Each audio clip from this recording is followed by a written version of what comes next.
दोस्तों, एक दर्दनाक कहानी की शुरुआत करते हैं। जो केवल लोग कहते हैं डर के आगे जीत है। न कहते हैं बल्कि वो लोग, लेकिन इन लोगों ने जीवन जी के दिखाया, डर के आगे जीत है। ये कहानी है दोस्तों एक प्लेन क्रैश की, जो साउथ अफ्रीका से टेक ऑफ होती है चिली की राजधानी शिकागो जाने के लिए। इसमें बैठे थे रॉकी के कुछ प्लेयर्स, और उनके साथ थे उनके रिलेटिव्स, उनके फ्रेंड्स, उनके पहचान वाले। इसमें होता क्या है दोस्तों, ये घटना है 12 अक्टूबर 1972 की। उस दिन एडीज की पहाड़ी माउंटेन पे बहुत तेज़ी से तूफान आ जाता है। जैसे ही प्लेन टेक ऑफ होती है थोड़ी दूर जाती है, और वो तूफान इनकी मुश्किल उस दिन की इनकी काली घड़ी होके खड़ी हो जाती है दोस्तों। इनकी ज़िंदगी को बदतर बना देती है इन लोगों की। होता क्या है, कुछ टाइम के बाद प्लेन को लैंड कराना पड़ता है नियर बाई लोकेशन पे। उसके बाद दिन ये लोग टेक ऑफ करते हैं नेक्स्ट डे 13 अक्टूबर को करीबन 2 बजे। जैसे ही ये लोग 1 घंटे ट्रेवल करते हैं, वैसे ही बादल का कुछ बादल और फिर से तूफान का आभास ऐसा होता है इन लोगों को, और सामने पूरी तरह से अंधेरा दिखाई देता है।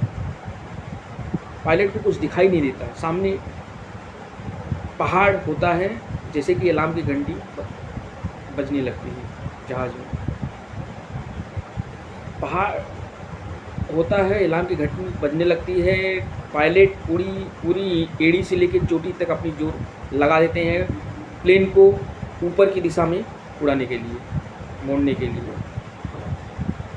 ये भी कोशिश कुछ हद तक कामयाब भी होती है, कुछ हद तक नहीं बोल सकते। घुमा तो देते हैं, पीछे का हिस्सा पहाड़ में टकरा के टूट के गिर जाता है, जिसमें 3 लोगों की तुरंत इमीडिएट गिर जाते हैं नीचे। इसी तरह से बैलेंस करते हुए लेफ्ट विंग आगे जाके टूट के निकल जाता है। बचता है आगे का फ्रंट हिस्सा, पार्ट जहाज़ का। उसमें बचे हुए 33 लोग पैसेंजर होते हैं। वो लोगों ने अब यहाँ से शुरू होती है इस जीवन की, अपने जीवन को लोगों ने कैसे सरवाइव किया। अब यहाँ से शुरू होती है असली कहानी जीवन की। ज़िंदगी उन्होंने कैसे जिद्दोजहद से अपनी ज़िंदगी को जिया। अब यहाँ से एक अलग कहानी की शुरुआत हो जाती है दोस्तों। उस बर्फीली पहाड़ी पे 3570 मीटर ऊंचाई पे the second largest mountain upon this earth बोल सकते हैं। हिमालय के बाद सबसे बड़ी पहाड़ियों में उसी का नाम आता है। अब उसमें वो लोग अपने आप को कैसे सरवाइव करते हैं। हालांकि 1 घंटे बाद रेस्क्यू ऑपरेशन चालू हो जाता है। चिली की एयरफोर्स की रेस्क्यू ऑपरेशन चालू हो जाता है। उसके बाद भी प्लेन का टूटा हुआ हिस्सा किसी तरह से वो लोग अपना उसे टूटे हुए हिस्से से, क्योंकि ठंडक बर्फ उस बर्फीली पहाड़ी में, उसे पैक करके अपना जीवन आगे की ज़िंदगी जीते हैं कि कुछ हेल्प किया जाए, कुछ जुगाड़ किया जाए, सर्वाइवल के लिए कुछ न कुछ करते हैं और उसको लोग ढकते हैं। उसके बाद कहते हैं कि फिर वही तूफ़ान थोड़ा बर्फीली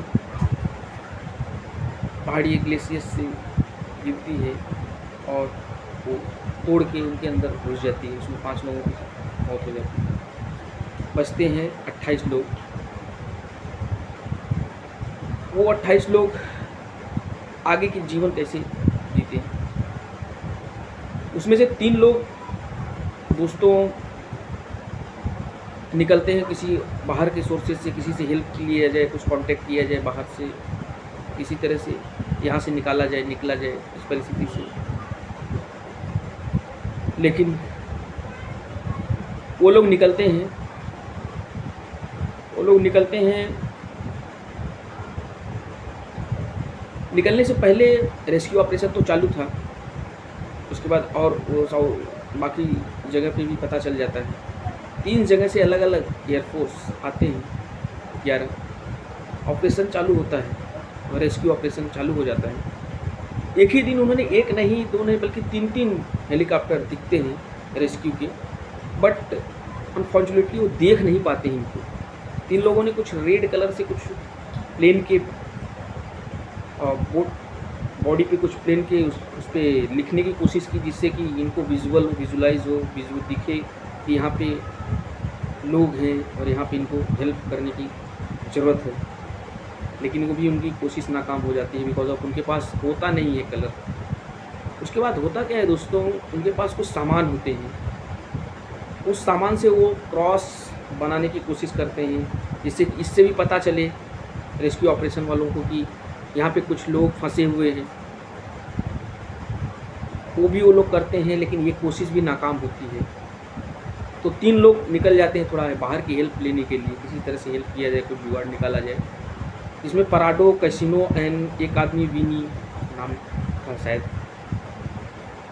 निकलते हैं ये लोग उस ग्लेशियर्स में, उस पर बर्फीली पहाड़ी पे। 3 दिन चलते हैं। निकलते हैं थोड़ी दूर के बाद, 1-8 किलोमीटर के बाद पीछे का प्लेन का पीछे का हिस्सा बॉडी उनको मिलती है। उसमें कुछ स्टोरेज, कुछ सामान थे, कुछ मेडिसिन, दवाई, कुछ सामान खाने पीने का। वहाँ से लेते हैं, कैरी करते हैं, फिर निकलते हैं ये लोग। पहाड़ की ऊंचाई पे चढ़ते हैं। 3 दिन के बाद इन लोगों को समझ में आता है कि शायद इसमें से विनी को वापस कर दिया जाए। ये सामान खाने पीने का कम था, तो 2 लोग, जितना ही कम लोग रहेंगे उतना ही ज़्यादा सर्वाइव करके चल पाएंगे। विनी को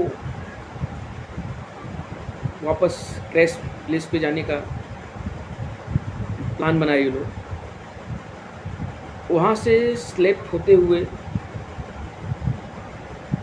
नीचे आने में, जहाँ पे उनको ऊपर चढ़ने के लिए 3 दिन लगे थे दोस्तों, नीचे आने में केवल 1 घंटे लगे। स्लाइड होते हुए वो नीचे आए। उसके बाद वो लोग और ऊपर चढ़ते गए, कुछ दिख नहीं रहा। पहाड़ी के जब पीक पे वो पहुँचे, उनको चारों तरफ पहाड़ और कुछ दिख नहीं रहा था। एक तरफ पानी का बहाव, झरना, पानी बह रहा था। उसे ट्रैकिंग करते हुए वो लोग गए। ट्रैकिंग करते हुए वहाँ पे कुछ एक आध जानवर, एक गाय, कुछ इंसान दिखे उनको। तब उनको थोड़ा ऐसा लगा यहाँ पे कुछ हेल्प हो सकती है। उस पार खड़े हुए कुछ लोग घोड़े पे बैठे हुए, एक घोड़े पे 3 लोग बैठे हुए दिखाई दिए। ये लोगों ने बहुत चिल्लाने की कोशिश की, लेकिन वहाँ तक आवाज़ गई नहीं।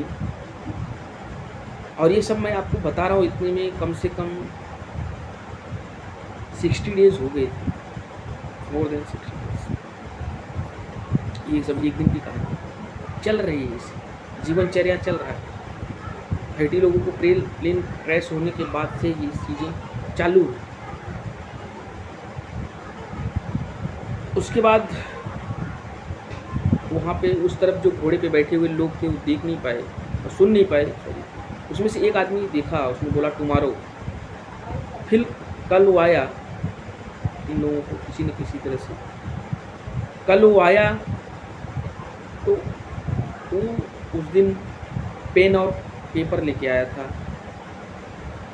उसने उस तरफ से इसे फेंका, पेन और पेपर, और ये लोगों ने, पराडो ने इस पर लिखा प्लीज़ हेल्प मी। और उसके बाद किसी तरह से इन लोगों को कलेक्ट किया गया, वहाँ के आर्मी और वहाँ के एयरफोर्स और वहाँ के जो भी कंट्रोल रूम से मिलाया गया। मुझे पूछा गया कि वो क्रैश जहाँ पे हुआ था वहाँ का मुझे लोकेशन बताइए, डायरेक्शन बताइए, क्रैश लोकेशन। तो पराडो के पास प्लेन चार्ट था। फिर ये लोग 2 हेलीकॉप्टर से लेके आए। उसके बाद वहाँ से लोगों को, बचे हुए लोगों की जान बचाई गई। 19 लोगों की फिर जान बचाई गई, बचे हुए लोगों। और इसमें टोटल 70 डेज़ लग गए। 70 डेज़ लग गए 3 घंटे की ट्रेवलिंग के लिए। जो स्टोरेज सामान था, 70 दिन वो लोग कैसे सर्वाइव किए? डर के आगे जीत की डायलॉगबाजी तो ठीक है, रियल में जो जीने की कला या जो जीने की परिस्थितियाँ बन जाती हैं, उससे एक अलग ही लेसन मिलता है, एक अलग ही। ये कहना बड़ा आसान है लेकिन करना बहुत ही कठिन है। उस परिस्थिति में उन्होंने क्या सोचा होगा, क्या किया होगा, सोचिए। वहाँ कुछ नहीं, कोई सोर्स नहीं, कोई संसाधन नहीं, बस वही लोग जो लोग उस प्लेन में थे, बस वही लोग किस तरह से अपनी चीज़ों को सर्वाइव किए। इसमें और भी डिटेल में बहुत सारी और चीज़ें हुई और घटनाएं भी, लेकिन ये मोरल ऑफ द स्टोरी आप सुनिए, सोचिए कि लोगों ने अपने आप को कैसे सर्वाइव किया। इसमें और भी बहुत सारी कहानियाँ हुई बीच में, जो कि हम उसको कवर नहीं कर रहे हैं।